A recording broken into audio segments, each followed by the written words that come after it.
NHL 2018-19 regular season standing predictions from 8 to 1. The Pittsburgh Penguins. They were 10th overall last year. I have them in 8th here. I think they're going to be hungry. I think they're mad. I think that Crosby, for the first time in a few years, has had extra time to train, which I hear he's been making a lot of use of. Including the rest of the team, to lick their wounds, etc., etc. A second year with Derek Brassard as number three center, to helping him get used to, those minutes. What are some of the changes? They did have to. Rutherford traded in a salary dump. He traded Hunwick and Sheary to Buffalo, getting rid of Sheary so they would take Hunwick's salary. So there's a bit of a hole there right now. Which I think Daniel Sprong can jump right into. He almost led the AHL in goals last season, so a rare Dutch player. And then of course, with that extra money, he used it on Jack Johnson. Only Rutherford can answer why he signed Jack Johnson, because I don't see him why they would give him that term and that money. The intention is that he'll obviously take away, help alleviate some of the minutes that Chris Letang has been getting, and to solidify that defense a bit more. But he couldn't even crack, Columbus's, top 6 in the playoffs last season. So we'll see how that's going to pay off. And then of course there's Murray. I believe his father passed away last season, and he's been having he had concussion problems as well. So if those things go according to plan, if Murray plays well, I think that team is really hungry. Kessel, one of the most dangerous wingers in the league. Let's not forget about Malkin, etc., etc. So, Number 7. The Washington Capitals finished 6th overall last season, and I have them sliding down to the number 7 spot. Not many things have changed since they won the Cup. But the head coach, Barry Trotz, of course, left over a contract dispute. He's now coaching the New York Islanders. And Tom Reardon, who was the assistant coach, who I believe was in charge of the defense, has now slid into that position. So for the most part, it should be a seamless transition. Now, the backup goaltender, Philip Grubauer, who stepped in when Holtby was having a horrible regular season last year, and did a really good job, and even started the first 2 games of the playoffs. If you remember, losing the first 2 matches to Columbus in overtime, and then Holtby was stepped in after that and was lights out, and we know how that story ended. So Grubauer is now with Colorado, and I believe it's Phoenix Copley will be stepping in from the AHL to back up Grubauer. Ilya Samsonov, who is a highly touted goalie prospect, will probably be marinating most of the season in the AHL. But have no doubt he is the goalie of the future. And of course, Jay Beagle, the 4th line center, who was one of the best face-off men in the league. I believe he was around the number 4 spot. It was signed to a kind of a but a questionable contract in Vancouver. He is a good player, but 4+ years, $5 million or something like that. Anyways, so Nick Dowd, ironically, of Vancouver and played also for LA last season, is now stepping into that spot, or could be platooning it with Travis Boyd, I believe, who's a bit smaller in stature but has a higher point potential. But Nick Dowd, I think, is a bit more defensively reliable. So we'll see what happens in that 4C position throughout the season. Otherwise, that's about it. I would expect bigger things out of Burakovsky, who was the second-line winger for most of the season, left winger. He was in and out of the infirmary a lot last season, so I would think that his point total, especially his goals, could jump, anywhere from the 9 to 13 point range there, or 9 in goal range, excuse me. And Jacob Vrana, he could also be a bit of a sleeper who could really step forward. A lot of analysts are picking him to score a lot more goals next year. And if you remember Vrana, he scored the winning goal in Game 5 against the Knights in the playoffs. And I don't know what else more I could say about the Capitals. I mean, how are they going to do this coming year? Could there be a Stanley Cup hangover? There may be, I mean, they could be facing one of either Columbus or Pittsburgh in the first round of the playoffs. They'll be, they'll be angry and miffed at getting kicked out by, the Capitals. So, at the same time, the Capitals, psychologically have got that monkey off their back and are walking with a lot of swagger. So, who knows? It'll be interesting, really interesting to see how the Capitals react. Number 6. The Toronto Maple Leafs finished 7th overall last season. I have them as 6th, swapping places with the Capitals. Now, if you know me, I'm a big Leafs fan. I was born there, born in Toronto. Not in Leafs, but in Toronto. But I try, when it comes to these videos, I'm going to be as neutral as possible. In saying that, John Tavares. Yeah, he's good. Leafs got him. And Austin Matthews, John Tavares. Nazem Kadri is now their third-line center. Now, one could argue that Leafs still don't have the best 1-2 punch in the league. You could say Pittsburgh, Edmonton, Tampa Bay, Washington. There's a number of teams who could arguably have a better 1-2 punch, but nobody's got a better 1-2-3 punch. People forget Nazem Kadri is coming off of two back-to-back 30 goal seasons, and he's their third-line center. The closest point-wise I could find to him was Eric Holla out of Las Vegas and Derek Brassard, less so, from the Pittsburgh Penguins, who might have a bit of a bounce-back season this year with the Penguins. We'll see.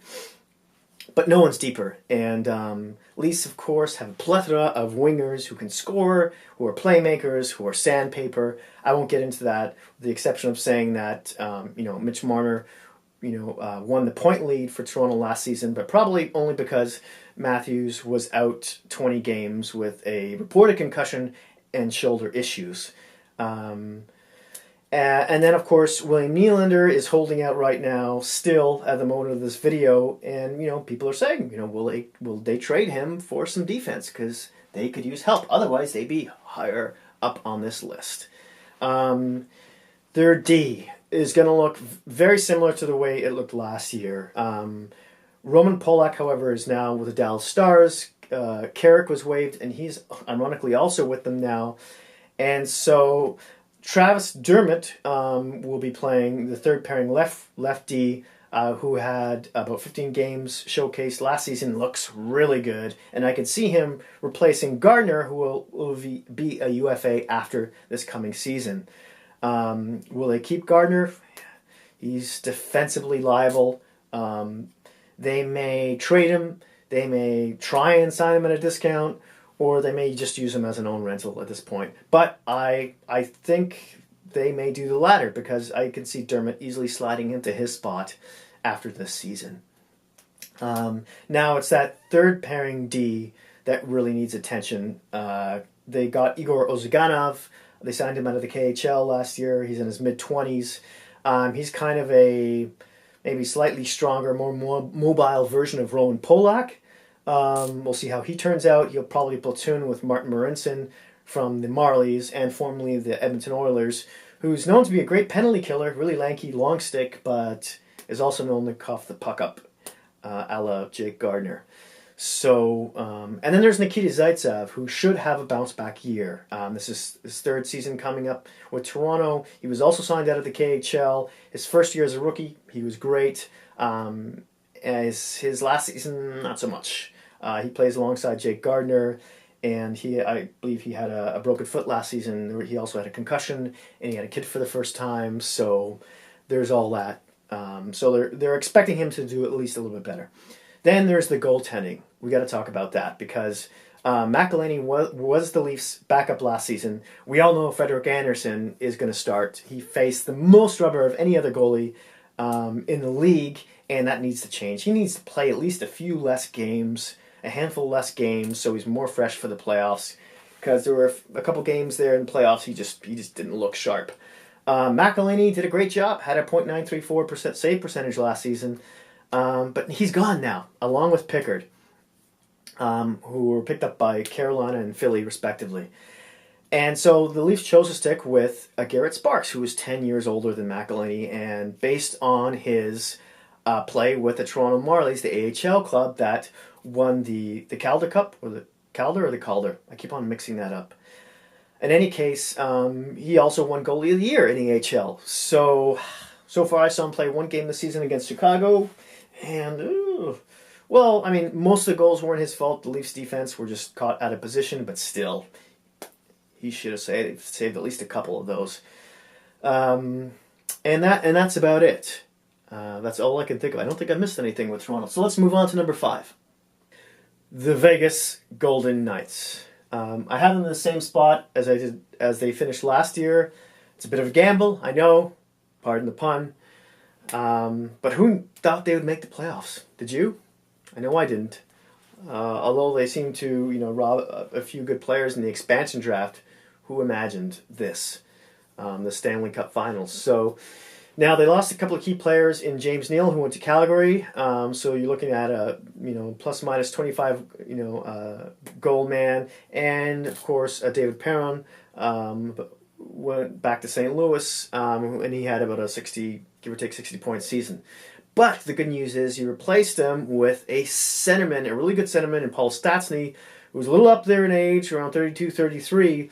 But he's one of the best face-off men in the league, and he's great on the special teams. So he's going to slide into that second spot, push, Erik Haula down into the third, which is probably better for him because I don't see him doing as well this year. He was on the ice for a lot of goals against, and maybe being the third C might alleviate some of the pressure from him and give him the better chance to succeed. And if Paul Stastny gets injured, which he's been known to do in his older age now, once or twice a year, they've got an ace in their sleeves in Cody Glass in the WHL, who's just racked up the points last season. And if they wanted to, they could bump Hulla back up to 2C, maybe put Glass in 3 or 4C, and at least give him a shot, see what he looks like. And then, of course, the second big acquisition of the year, late in the year, was Max Pacioretty. Everyone knows he's going to have a rebound year. He's going to have like another, 30-goal season. So, I mean, you replaced your two major losses right there. That's good news. Now, the issue with the forwards is that whole first line going to be able to have career years? I see some regression there. How much regression is anyone's guess. But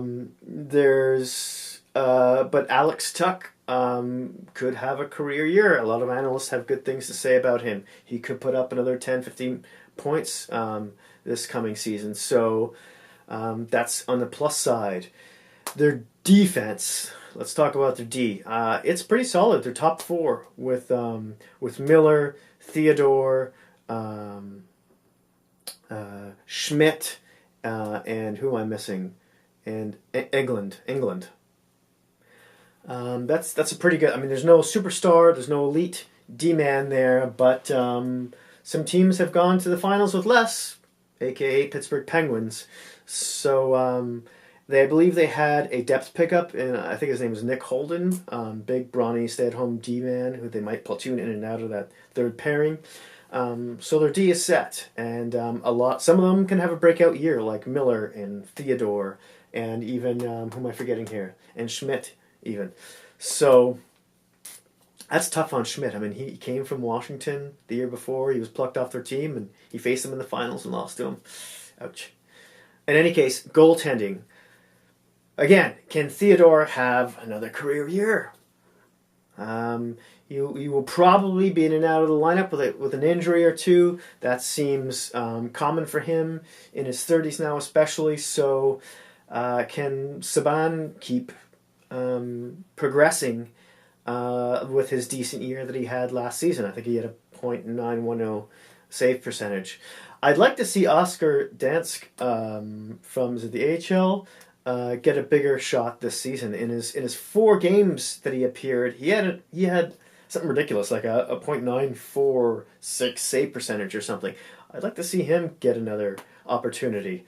Yeah, that's it for the Knights. Moving on, number 4, the San Jose Sharks. They finished in 11th overall last season, and I have them in the number 4 spot because Erik Karlsson, jazz hands. Now, I digress for a second. Let's talk about the forwards. They do have 3 key players who are on the wrong side of 30. The first, of course, being Joe Thornton, who's had knee issues for the past few seasons, his MCL. Who knows if he'll even play half the games? Then there's Joe Pavelski, from which you might see a little bit of regression as well. And then there's Brent Burns. I know he's not a forward, but he's also, starting to get to that age where is he going to have 2 more effective years, 3, maybe 4? We'll see. But I do think that the Sharks are a lot deeper than people think. I think there's a lot of younger players who could take a step forward this season. And I'm talking about Chris Tierney, I'm talking about Thomas Hertl, I'm talking about Kevin LeBlanc, and of course let's not forget Evander Kane, who they just picked up last season, who's good for 25 to 32 goal range, and he's around 27, 28, so he's going to be a long time after signing that 7-year contract. So they're pretty good at forward. Now on D, I mean, you have Erik Karlsson, you have Brent Burns, who are both Norris Trophy candidates, and then there's Vlasic, who's one of the best shutdown D-men in the league, and not often talked about Braun, who's also a good defensive D. And what more do you need to know? I mean, you could put Mickey Mouse and Goofy on that third pairing. It wouldn't matter with this top 4. But for argument's sake, who rounds out the number 5 position on left wing? On left defense would probably be Dylan. And there you go. There you have it. Nice little bow. In nets, Martin Jones has been great, really. I mean, yeah, his numbers have been regressing the past few seasons, but he's fantastic in the playoffs, and his backup seems pretty good as well in Arundel. Oh, and I almost forgot, but the Sharks may have an ace in their sleeve. As of this time of recording, he seems to be doing pretty well, and I'm talking about forward centerman, who they picked up as the leading scorer in the Finnish league last season in, let me see if I can pronounce his name correctly, Antti Suomela. He could be a real dark horse for them, and yeah, enough said. Number 3, the Nashville Predators. Now, they were first overall last year. I have them here at number 3. I think they could bounce up. Could they match last year's performance? Possible. They could even bounce down 1 or 2 spots. Now, starting with their forward group, Nashville is a great team, obviously, but they really don't have that elite forward. I think the closest that comes to that is probably Philip Forsberg, who had 64 points last year. And that's with missing like 15 games. So, is it possible? Maybe. But they do have depth. So that's how it sort of balances it out. But when it comes to big games in the playoffs, that's when it might hurt them. Now, look for Kevin Fiala to take a step forward this coming season, of course. And quite possibly you see Kyle Turris have a bit of a rebound season because he showed, a couple seasons before in Ottawa, he's a great player, and that he can perform in the playoffs. And then there's Eli Tolvanen, who's a rookie who really killed it in the KHL, and then really did well for Finland in the Olympics, but then only played 3 games for Nashville during the regular season, which I think everyone found a little strange. And then he didn't even show up at all in the playoffs. He was potentially a secret weapon from them.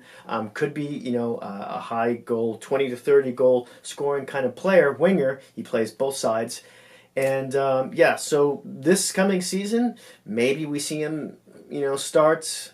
Maybe we see him given a chance with Nashville, but start in the AHL for a bit. It'd be interesting to see how Coach Laviolette handles that. This, of course, being the coach's fifth season with Nashville, which is a record for him with any team. Now the defense, of course, the number four is arguably their top four are arguably the best in the league right now. Highly offensive team, yet very stingy. I think they're maybe second in the league with goals against. However, when they got to the playoffs, Winnipeg and to a certain degree Colorado showed that a real heavy forecheck and play below the hash marks forces a lot of giveaways in the Predator zone. So maybe that's something the Predators fix. Maybe that's something other teams take advantage of. Now they did pick up Dan Hamhuis as sort of a luxurious platoon left defense player, play in and out with maybe Matt Irwin towards next season. Of course, Hamhuis is around, he's 35, he's 36, he's up there. Him coming from Dallas last year, and before that, the Canucks. And then they have Carrier, who they might be playing on the bottom right as a rookie. So it'll be interesting to see how he does as well. Goaltending, Pekka Rinne, he's won the Vezina last year. In the playoffs, it always seems to be at some point he has a big meltdown. And I don't know, I would look for Laviolette to start playing Saros a little bit more, especially during the regular season. Maybe look for 30-ish games from him, 30, 35. And maybe he might be a bit more forward with, starting him in the playoffs too. As soon as Pekka Rinne starts to falter a little bit, that could happen. Number 2, the Winnipeg Jets. Now they were also in second overall last year. You could see them move into 1. You could see them drop a couple spots. Let's talk about their forwards. The top 6, one of the best in hockey. Kyle Connor, as a rookie last season, scored 31 goals. See him to take another step forward. Or maybe he'll have a sophomore slump. I don't think so. Then there's Patrick Laine, who is going to challenge for that Rocket Richard Trophy next season. Blake Wheeler, one of the best captains in hockey, had a career year with over 90 points. Remember when he used to play for Boston? Now the only question mark is a second line center. Late last season, they picked up Paul Stastny from the St. Louis Blues, who fit in perfectly there. But to add insult to injury, they were outbid in the offseason for his UFA status by the Vegas Golden Knights, who beat them in the playoffs. Now, there's Lowry and there's Little, two guys who they had playing in that position beforehand and who will at least start the season doing it again. Lowry being the heavier player, younger player, who got hurt last season, so we'll see how he bounces back. And they're both pretty good in the face-off circle as well. So not quite good as Stastny, but who knows? Maybe GM Cheveldayoff tries to fill that spot again, or there's a chance a rookie they brought in last season, Roslovic, who scored over a point per game in the AHL in just over 30 games. Played about just over 30 games with the Jets as well on the wing. Maybe he surprises everyone. Maybe they try him at center. I don't know. We'll see what happens. The defenseman. One of the best top 3 in the NHL in Byfuglien, Trouba, and Morrissey. Morrissey could be even better this season. Now Tyler Myers is I think he's around 20 years old. He's a good player as well. Tall, lanky, great on the penalty kill, even on the power play. But he's a bit inconsistent. After that, bit of a question mark. But you never know. I mean, Winnipeg has such a great prospect pool. You may see someone surprise you who comes out of the NHL and fills any forward or defenseman or even a goalie spot. Speaking of the goaltending, Connor Hellebuyck had a Vezina worth year. Can he do it again? He's only 25 years old. I think he'll take a step forward next year. and that being such great experience for him in the playoffs. And just a nitpick, when they were playing Vegas, I mean, all those games were pretty close, even though, what did they lose in 5? But in the ones they lost, Fleury outdueled him, because in every one of those losses against Vegas, Hellebuyck let in a soft goal. But again, he's only 25. He should be better this year. His backup looks like it might be Comrie, who did well in the AHL, had 3 games in the NHL, not so good, but again, he's really young. Maybe with some more games, he may take a step forward. That'll be interesting. Number 1. Surprise! The Tampa Bay Lightning. Now, they finished 3rd overall last season. I know, it's a boring pick to have them at number 1, but they do look like the best team on paper all the way around, for the most part. Now, they finished off the season last year in the playoffs. They were ahead of the Capitals 3-2, and then got shut out the last 2 games. You got to shake your head at that. Obviously, Holtby, was really good, but the veterans especially have to look themselves in the mirror and wag their finger. Now, let's look at the forward lineup. Last year, last season, just after the deadline, they pulled in JT Miller, who fit in really good on that top line, on the left side, I believe. And then there's players that will be taking a step forward this coming season, like Braden Point. He's 22 years old, and he had like 66 points. Great two-way center. Then who else is there? There's Yanni Gourde, who was a rookie, a 26-year-old, mind you, rookie last season, and put up like 64 points. Then there's their new third-line center, who they brought in from the AHL, who looked very promising in that spot and played all the playoff games for them as well. So look for him to do even better this coming season. Am I forgetting anyone on forward? Well, I guess Tampa Bay is just like Winnipeg. They're really flush with prospects. Look for players like Stevens and Joseph out of the AHL to make appearances to see if they can crack that forward lineup as well. Now let's talk about the D. Again, on paper, they just look awesome. Of course, along with JT Miller, just at the trade deadline, they also picked up last season McDonough from the New York Rangers as well, who fit in quite nicely on that left-hand side in the middle pairing. Sergachev, who they picked up in a trade for Jonathan Drouin. The offseason before that, had 40 points in his rookie season. This guy is killing it, and he's going to be doing even better. The goaltending, Andrei Vasilevskiy was amazing. I think he was second in voting for the Vezina. He did admit that he felt a little tired last season, so who knows, maybe they back him off a little bit in Startster and give a bit more to the backup in Louis Dominique, who they picked up from Phoenix last season, who was having a terrible year there, number-wise, and he came to Tampa and was 7-3-1.